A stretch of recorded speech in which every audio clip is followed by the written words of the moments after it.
Arrancamos semana, arrancamos Generación Euro de este lunes, para cuando nos vean, para cuando nos veáis, lunes 11 ya, 11 de marzo. Es inevitable hacer referencia a un aniversario triste, a un aniversario terrible. 20 años hace ya del atentado terrorista, por aquellas fechas, más cruel y más brutal de la historia de Europa. No es este formato, lo haremos en otros, el lugar para volver a recordar algunas cuestiones que siguen sin esclarecerse 20 años después, por más que muchos se empeñen en decir que la verdad ya se conoce, toda la verdad, que según ellos es la verdad judicial. La verdad no se conoce en absoluto. Hace no muchos días estuvo aquí un gran amigo y compañero, Lorenzo Ramírez, que acaba de dar a la imprenta un libro, uno más de los muchos que hay, acerca de las incógnitas. Le hizo una entrevista, y si no la pudisteis ver, recuperadla, Josué Cárdenas, una entrevista extraordinaria donde Lorenzo Ramírez contaba muchas cosas. Digo que no es este el formato para recrearnos en algunos aspectos, lo haremos, insisto, en otros, pero vaya por delante ese recordatorio de ese 20 aniversario y nuestro recuerdo y nuestro abrazo a los familiares de las víctimas de los 192, más el pobre Geo, Francisco Javier Torronteras, que fue asesinado, perdió la vida. Claro, aquí ya entraría yo en cuestiones que, insisto, son de otros formatos, y que fue la víctima número 193. Va por ellos porque no les olvidamos. José Ramón Riera, feliz semana, ¿cómo estás? Muy buenas, muy bien, estupendamente. Me parece fundamental y clave decir lo que acabas de decir en estos momentos. Yo recuerdo, sí, yo entonces tenía, sí, porque además tenía mi propia empresa, sí, tenía casi 300 trabajadores y 3 estuvieron, no murieron ninguno, pero 3 estuvieron en los trenes de Atocha. Y recuerdo una de las chicas, es decir, que estaba embarazada, perdió su hijo y además sufrió unas graves lesiones faciales, y la recuerdo todavía, es decir, con extremo cariño esos momentos, buscándola por todos los hospitales, porque no había manera, es decir, aquello era hospital por hospital. Pues estuvimos movilizando mucha gente hasta que dimos con ella y pudimos avisar a las familias. O sea, la recuerdo, es decir, con terror, con horror, con ese nivel de ansiedad que nos produjo a todos los madrileños en aquellos momentos, que fue horrible, horrible. Y el ejemplo que dimos, ya te digo que no es este el formato para entrar en aspectos políticos y en todo lo que no sabemos a quién benefició, el giro que dio la historia de España, gracias a aquellos 193 cadáveres. José Luis Rodríguez Zapatero, le están señalando algunos días como la X de otras cosas, yo no lo sé, ¿eh? Lo podéis ver en redes.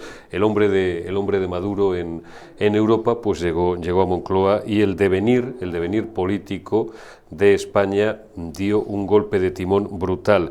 Pero lo que sí podemos recordar, ya que estamos arrancando, recordando aquel momento, también el ejemplo, José Ramón, ¿te acuerdas que dio el pueblo de Madrid? Aquellas larguísimas colas, yo me acuerdo, porque yo estaba en Antena 3 en aquella época, y yo estuve toda la mañana dando vueltas sin cámara, me pasé por todos los hospitales, después me fui a IFEMA, qué horror, todavía lo recuerdo, y también me acuerdo de las unidades móviles, las que había en la Plaza de Cibeles para donaciones de sangre, unas colas kilométricas. Recuerdo taxistas y vehículos particulares que pasaban. Yo vivo muy cerca de Atocha, como se sabe, un poco más abajo, entre Atocha y el Parque del Retiro, y recuerdo cómo los taxistas iban parando y iban, bueno, pues subiendo a la gente y empapando de sangre sus vehículos, algunos vehículos particulares, otros taxistas llevándoles a hospitales, llevándoles a centros sanitarios. La gente al final es buena. Sí. La gente, somos buena gente, a pesar de, no todos, porque hay políticos que son honrados y cabales, pero otros que son auténtica gentuza, a pesar, digo, de parte de lo que nos gobierna. Luego la gente, la sociedad civil da un ejemplo. El pueblo de Madrid respondió el 11 de marzo del 2004, como se demuestra la gallardía, la categoría humana que tiene esta ciudad. Se tiró a las calles a hacer de todo. Es decir, los que podían donar sangre, los que podían colaborar haciendo cosas, colaborar a otros, buscando a gente para poder avisar a los familiares. Así es. Todo el mundo estuvo sí, cumpliendo con su papel. Y las Fuerzas Armadas, las fuerzas y cuerpos de seguridad del Estado, médicos, enfermeras, bueno, fue un acto nacional, es decir, en Madrid. Y también es cierto, se respondió a nivel nacional. Se respondió y Madrid y España fue un ejemplo para el mundo. José Ramón, ya abrimos página económica. Oye, me proponías un tema hoy para comentar en Generación Euro que me parece absolutamente nuclear, tremendamente relevante, porque es un tema en el que algunos llevamos, y yo que no me dedico a la economía específicamente, humildemente llevamos reparando años, y que a mí me parece, y lo digo yo, un auténtico robo. ¿Deben pagar las pensiones IRPF? Qué gran pregunta. Vamos a ver, es decir, yo he publicado un artículo en el diario El Debate en el que digo, bueno, las pensiones han llegado a 25.300 millones de euros, es decir, el día 29 de febrero, y hay en estos momentos un movimiento en WhatsApp, es decir, que se están creando muchos foros y demás, con una enorme discusión, en la cual hay muchos pensionistas que ponen, es decir, en tela de juicio, es decir, si se debe de pagar IRPF o no se debe pagar IRPF. Y yo cuento la posición de los pensionistas, con la cual me solidarizo 100%. Vamos a ver. El impuesto de la renta de las personas físicas es un impuesto dedicado al trabajo. Es decir, si tú trabajas... Rentas del trabajo. Vale. Bueno, rentas si no del trabajas... rendimientos de capital inmobiliario, pero... Entonces, si tú trabajas, a ti te retiren IRPF. Si tú no trabajas, a ti no te retiren IRPF. Si tú eres un autónomo, te tienes en las facturas como autónomo, tienes que quitar un porcentaje de IRPF. ¿Por qué? Porque estás trabajando, ¿sí? Y luego ya harás tu declaración de renta. Pero va directamente relacionado con el trabajo. Si tú estás en tu casa parado y no haces nada, no cobras, nadie te retiene, nadie te viene a buscar y decir, no, tú tienes que pagar este impuesto. No, ese impuesto no se paga. Entonces la gran pregunta es, si ese impuesto va, directamente relacionado con el trabajo, ¿por qué los pensionistas que no trabajan tienen que pagar IRPF? Segundo, y lo dicen muy claramente muchos pensionistas también, y no digo pensionistas, nuestros abuelos que están en la tierra, no, pensionistas con mucha preparación, formación, que son los que están liderando esto para apoyar a los otros. Hay todo un movimiento que va a dar una batalla legal contra eso. Sí, efectivamente. Entonces la idea es muy clara, es decir, pero vamos a ver, esto es una doble imposición. Esto es una doble imposición. Ya has tributado a lo largo de toda tu vida. Efectivamente, tú has tributado durante toda tu vida por tu impuesto de la renta a las personas físicas, has pagado tu parte de cuota de la seguridad social, hay otra cuota que la paga el patrono precisamente para cubrir esas pensiones de cara a futuro. Oiga, es decir, yo porque si soy pensionista me tiene usted que retener ningún tipo de impuesto de la renta de las personas físicas. Si usted quiere crear otro, ya discutiremos y nos pelearemos. Pero usted lo que está haciendo es aplicar un impuesto, es decir, un impuesto que corresponde al trabajo, aplicársela a los pensionistas que no están trabajando. Hombre, vamos a ver. Es decir, todo suena que este tema se ha hecho mal. Se ha hecho mal a lo largo del tiempo. Pero fíjate si está tomando dimensión el tema, que es que de pronto ha salido Neutral en medio de todo esto, para decir, no, hombre, vamos a ver. Sí, para quien no lo sepa, Neutral está formado por ex profesionales que trabajaban con Farreras en La Sexta, muy directamente relacionados con el gobierno, que además, y esto también es importante que se sepa, han recibido mucho dinero de financiación de la Open Society Foundation, que sabes de quién es, del señor Soros, que les ha facilitado lo que ellos llaman becas para el establecimiento de Neutral. Con lo cual, claro, que a mí que salga Neutral, si no salga la agencia tributaria, no salga el Ministerio de Hacienda, sino una organización independiente que además dicen que hacen una función de calmar los temas en las redes sociales, a decir no, que... se autoarrogan una función. Claro. Yo estoy peleado con esto desde que esta sociedad absolutamente estúpida que estamos padeciendo, esta sociedad líquida, pues se ha inventado determinados, bueno, pues roles o determinados, son verificadores. En la vida, los periodistas, y los que no son periodistas se escriben en redes, o como José Ramón Riera, un economista, un jurista, un juez, un deportista que habla en un medio público, ha necesitado una empresa de verificación alguna. Otra cosa es que tú mientas públicamente, alguien te rebata, te dé la contraparte, o el periodista te matice, o el periodista investigue y diga, efectivamente, Riera tiene razón, o Riera ha mentido, o Riera no ha dado toda la información, o no estaba bien informado, o quien sea y tal. No, ahora hay empresas que son verificadores, el gran hermano, son los dueños, como decía Epicuro, son la medida de todas las cosas, que lo decía Epicuro del hombre, pues neutral, ahora y esta gente son la medida de todas las cosas, del ser de las que son y del ser de las que no son, y se autotildan de independientes, y resulta que, como dice Riera, luego reciben pasta de grandes entidades supranacionales que son las que nos gobiernan a todos. Pues vaya una independencia, perdón, de los cojones. Entonces, bueno, dicho esto, bueno, pues yo no entiendo que pintan en esta batalla ni en esta diatriba. Evidentemente, bueno, perfecto, pero esto demuestra una cosa, que está calando, o sea, que está doliendo en determinados entornos. Es que es mucha pasta, me acabas de hacer la cuenta antes de empezar a grabar. Sí, no, vamos a ver, es decir, el año pasado, el tipo medio que se recaudó de los 170.000 millones que se pagaron en pensiones fue el 8%. Claro, el 8% de media, el 8% de 100.000 son 8.000, el 8% de 70 son 5.600. Es decir, 15.000 millones que se aproximadamente que se recaudaron de IRPF. Se pagaron 170.000 millones. Sí, pero no se pagaron 170, se pagaron 170 menos 15 que se recaudaron. El año anterior, pues se recaudarían 13, y el año anterior 11, y el otro, etcétera, etcétera. Entonces, y si esto se judicializara, José Ramón, y siguiera un recorrido que sería largo, y duraría varios años, pero imagínate que llegara un momento que no iban a ser estos manguanes quienes tuvieran que pagarlo, pero quien gobierne, al final el Estado, que el Estado somos todos, ¿de cuánto dinero estaríamos hablando y de dónde sacarían tamaña cantidad de pasta?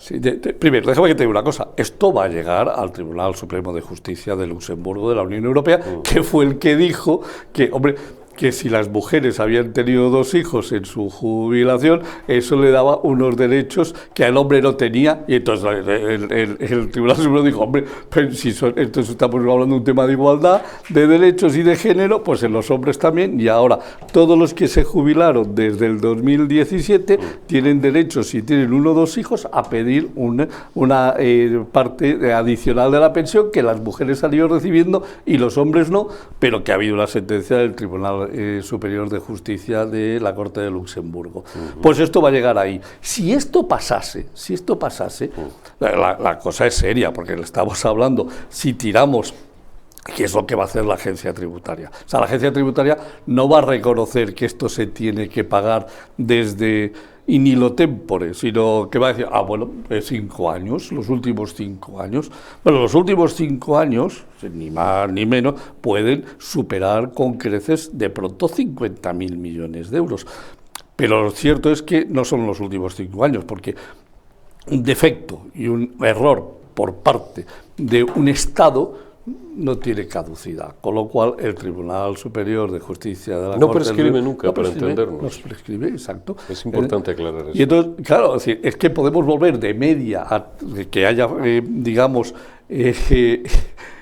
pensionistas que lleven 20 años cobrando, y la cantidad podría superar los 100.000. No he hecho el cálculo, este es un dato que me estoy en esto, pero podría superar de largo los 100.000 millones de euros. Y de pronto un Estado que tiene un déficit estructural de 60.000 millones de euros le metes al año, otros 100.000 por decir algo, como si son 90.000 o 150.000. ¿Y de dónde coño lo sacan? Esto iba a ser tremendamente, y sobre todo para aquel gobernante que estuviese al frente de esto.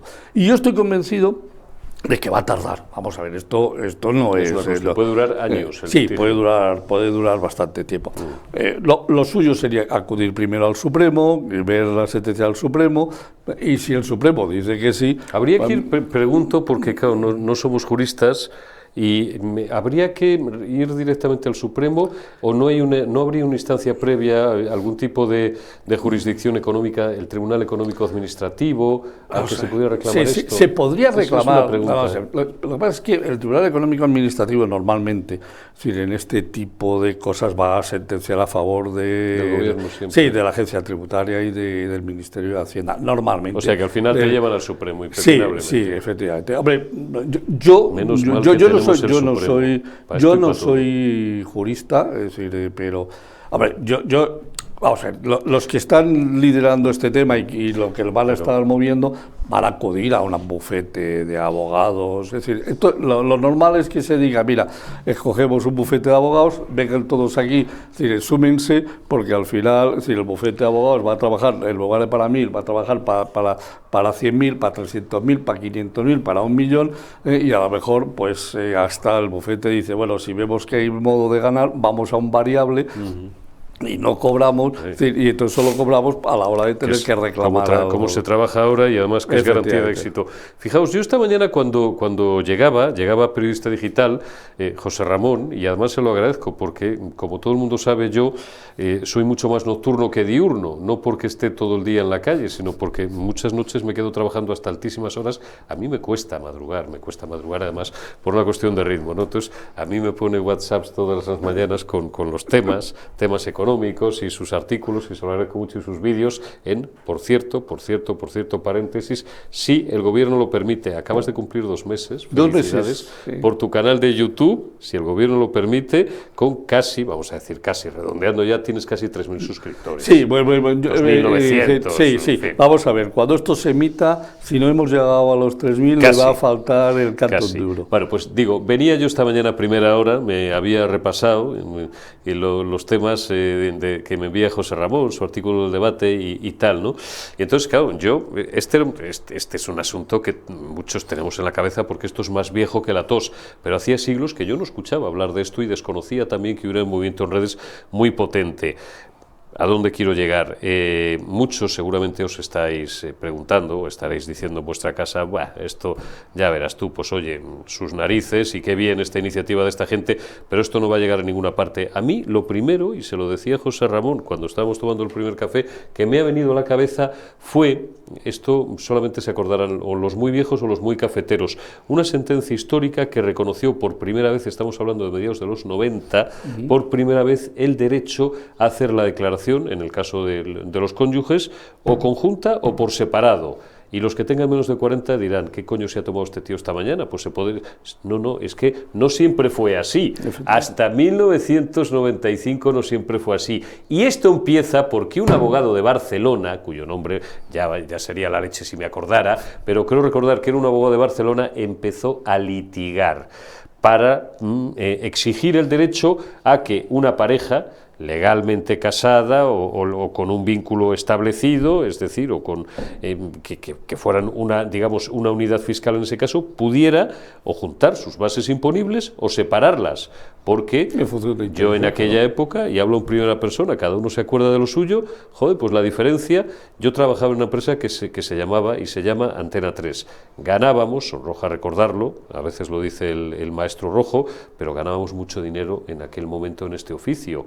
Y, bueno, pues la que era mi mujer en aquella época, pues también trabajaba en Antena 3 y después pues en otras empresas. Quiero decir que la base imponible, pero en nuestro caso era el caso de muchísimas parejas. Lo que entonces era clase media, claro, es que hoy hemos bajado 17 escalones de golpe. La diferencia, que es donde quiero llegar, por no aburriros, la diferencia entre hacer la declaración conjunta o por separado, pues podía ser que te devolvieran, porque además te pegaban unos estacazos siempre 3 pares. A mí me temían en recursos humanos porque yo era de los que bajaba y tenías esa posibilidad, ¿no? Como lo llamaba la ley, de elevar al íntegro, ¿no? Es decir, oye, había una horquillita de 2 o 3 puntos, me estáis quitando un 38 todos los meses, o un 40 incluso, quitadme un 36, no me jodan, porque yo prefiero tener el dinero todos los meses que no esperar claro. A junio. Pues la diferencia era de que te devolvieran 1.500 euros a que te devolvieran 3.000.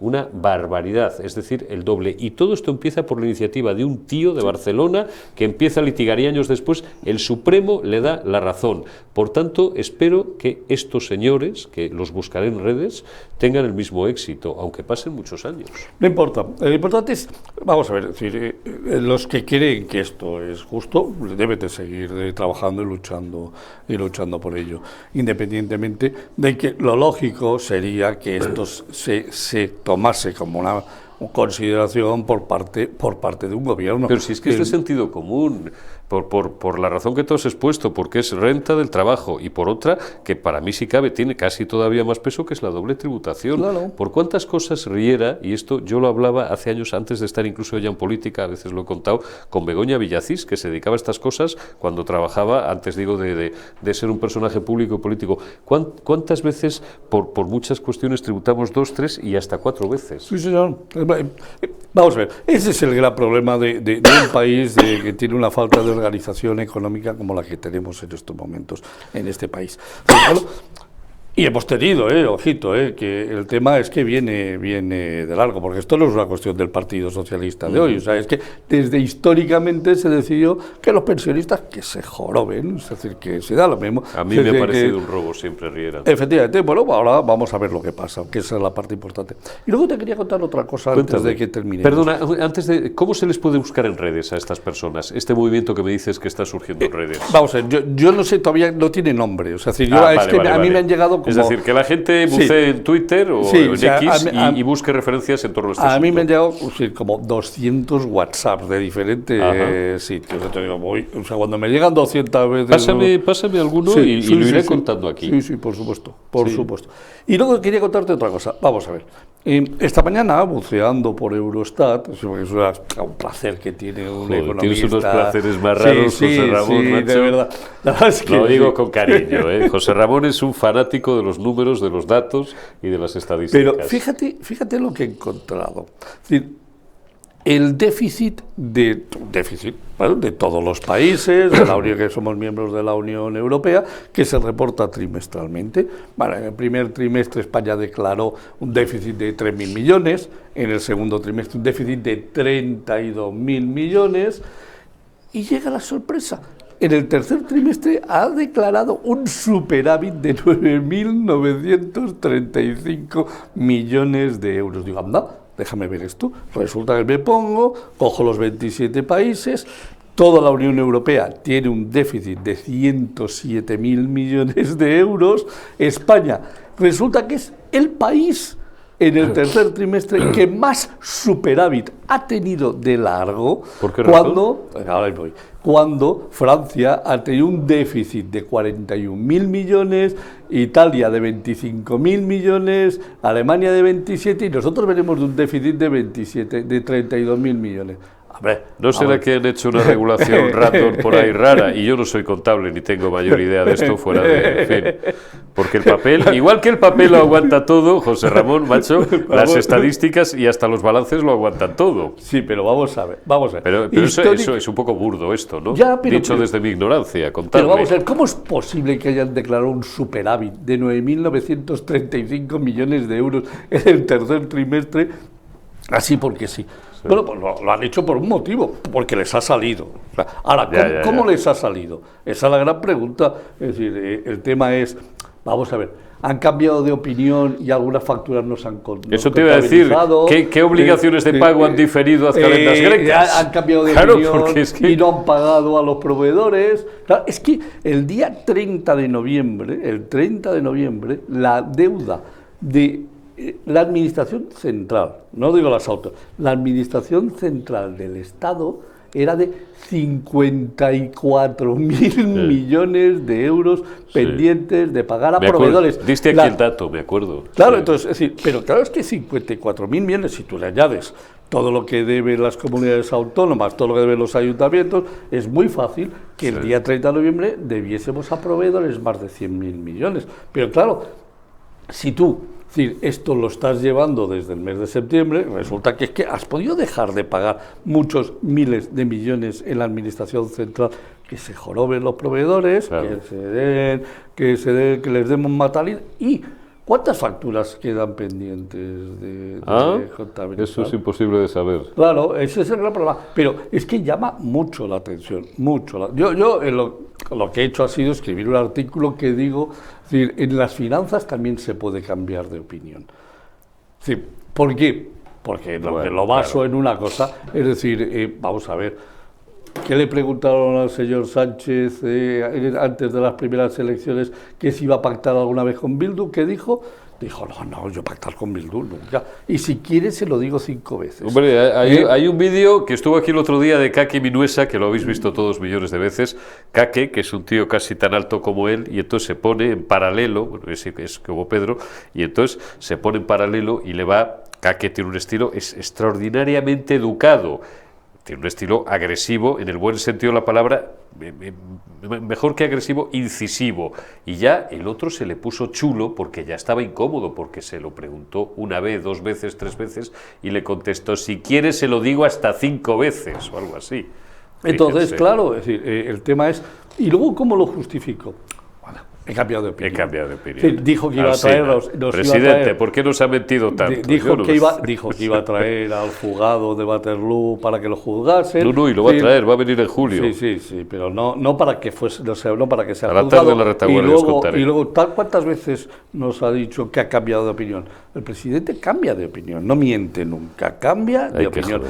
Entonces, mi gran pregunta es... Los que no cambian de opinión son 7.700.000 tíos que, aunque roben o maten, van a seguir votando al Partido Socialista. Mi pregunta es, ¿cambia de opinión los números? Es que lo mismo han cambiado de opinión los números. Oye, desde que Yolanda dice que los algoritmos tienen sesgo de género, y que no andan solos por la calle, que tienen patitas los algoritmos. Vamos a ser realistas. Estamos imposible que España dé superávit de 10.000 millones de euros en el tercer trimestre de este año, por mucho que quiera la señora ministra de Hacienda. Habrá que rastrear ese tema, porque además, si las fuentes son públicas y tú en eso eres el número 1, y cuando digo el número 1 es que, a mí José Ramón, y yo no soy un profesional de esto, y lo poquísimo que sé lo aprendo escuchando maestros como Riera, como Salcedo, como Daniel Lacalle, algunas veces Marcos de Quinto también, cuando charlamos me da alguna idea y me da alguna orientación, pero claro, tú a veces me enseñas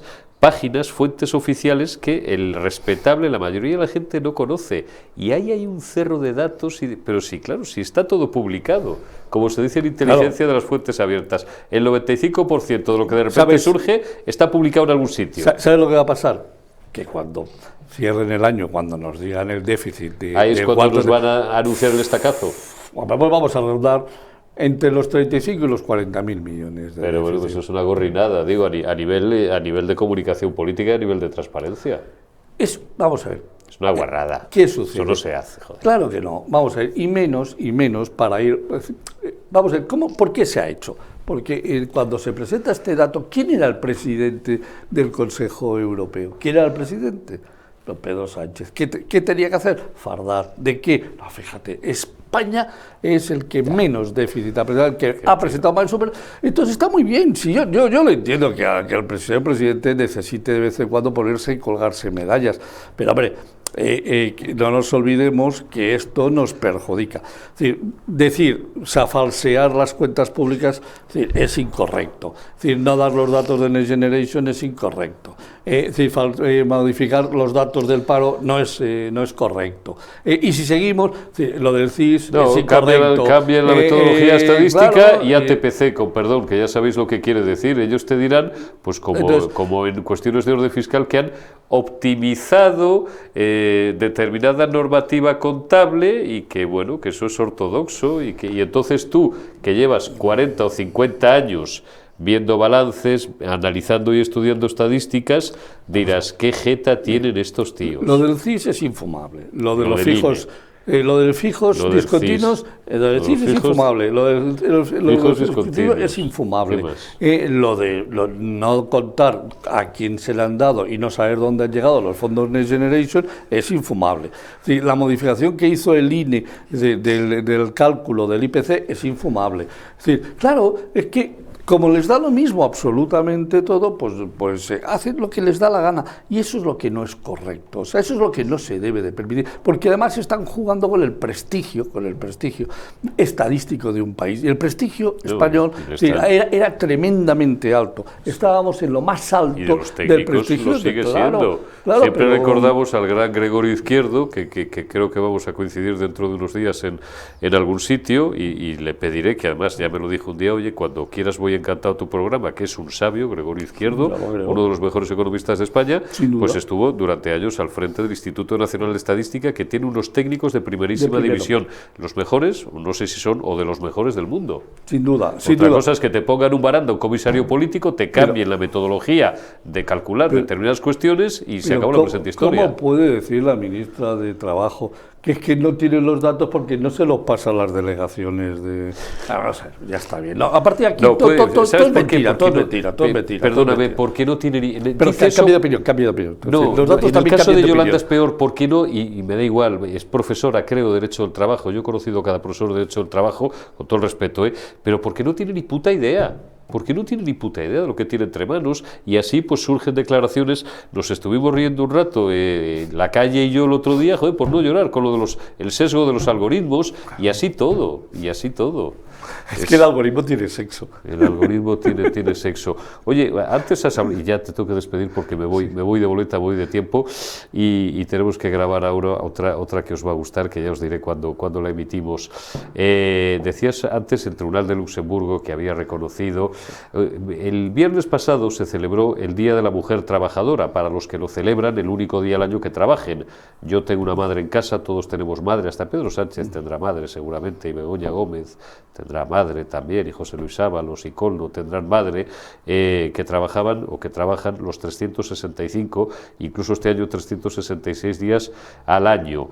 Esta cosa de la igualdad, todo esto y tal, ¿sabéis, por ejemplo, quiénes son grandes beneficiadas, que tienen ahora muchas y felizmente viven a sus 80 y tantos años de una pensión que no estaba reconocida y se les reconoció, que se llama SOBI, cuyas siglas quieren decir algo así como subsidio por razón de vejez o de invalidez, siempre que hubieran cotizado 1.800 días al año, en un periodo anterior al 1 de 1967, pues ahora felizmente desde hace muchos años cobran, me parece son 500 y pico, 520, 530, más o menos euros al mes. ¿Sabéis? ¿En tiempos de quién? Del malvado dictador. Es decir, que estos rollos, es que yo quería encajar esto por algún sitio, porque como el otro, están calientes todavía las reivindicaciones, de las que no sé qué problema tienen, que no se sienten iguales, porque ganan menos que los hombres. Yo no conozco ninguna mujer aquí, o 50.000 empresas, que gane menos que un hombre utilizando o desempeñando su misma función, pues lo tenía que decir. Viven de la propaganda y de enredarnos, de liarnos. Sí, bueno, ese es el modelo de la izquierda. Es decir, además, tú sabes una cosa que es, no les importa que las mujeres lleguen a ganar más, lo que les importa es que los hombres lleguen a ganar menos. Aquí el gran objetivo de la izquierda siempre es el reparto de la miseria, nunca incrementar la riqueza y que ésta se distribuya equitativamente. No. O sea, aquí lo importante es que, vamos a ver, hay tantas declaraciones pilladas de López Obrador, de Petro, diciendo cómo vamos a hacer que los pobres ganen más dinero, porque si lo hacemos terminan votando a la derecha, y lo dicen y lo reconocen. Entonces, ¿cuál es el objetivo de ellos? No, es decir, cuanto más pobres hagamos a todos, más pobres. Porque es decir, y eso se llama esclavos, dependientes. Se llama redistribución de la pobreza, redistribuir la pobreza, no generar riqueza, no hacer que la riqueza crezca para luego ser mejor distribuida. Pero si la riqueza crece mucho, como ha crecido en Irlanda, luego poco a poco esta se va distribuyendo. Claro que habrá gente que gana 200.000 y habrá gente que gana 35, pero la media son 77. Y además, 35 es mucho más que los 25 de media que tenemos en España. A lo mejor muchos de esos es porque se les pone a ellos, empezando por un servidor, y no voy a decir dónde, porque no quiero estropear, he ido muy bien de momento casi todo el programa, porque se nos pone trabajar no hasta las 10 de la mañana o de la noche, Yolanda. Tú a lo mejor te vas, no, a cenar o de copas tampoco, porque como también quieres joderles la vida a los hosteleros, pero hay tíos que nos quedamos a veces a las 4 de la mañana trabajando. ¿Por qué? Porque se nos pone en la punta, pues redactando un artículo que vamos a cobrar, o redactando un artículo que no vamos a cobrar, nos da igual, pero tal. Y entonces, claro, pues por eso tenemos la libre opción de esforzarnos más para ganar más. Concluimos. Yo te he dicho a ti alguna vez, seguro que sí, porque soy muy pesado y me repito en algún directo, que en mi humilde opinión el socialismo y el comunismo se resumen en dos máximas. La primera de ellas, haced lo que yo os diga, pero no lo que yo haga, y la segunda, todos jodidos, pero eso sí, todos iguales, siempre igualando a la baja. Por desgracia, te la he oído y a mucha gente también, porque ese es el objetivo que tiene. Ese es el objetivo.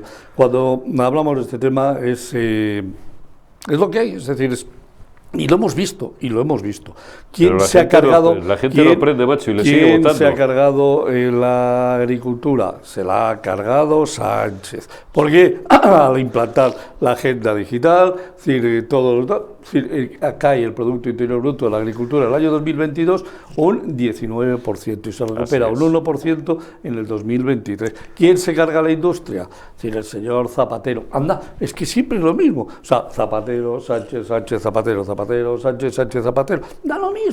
El sector de la construcción, está en cifras inferiores a Felipe González. El sector de la construcción. Está claro. Está claro.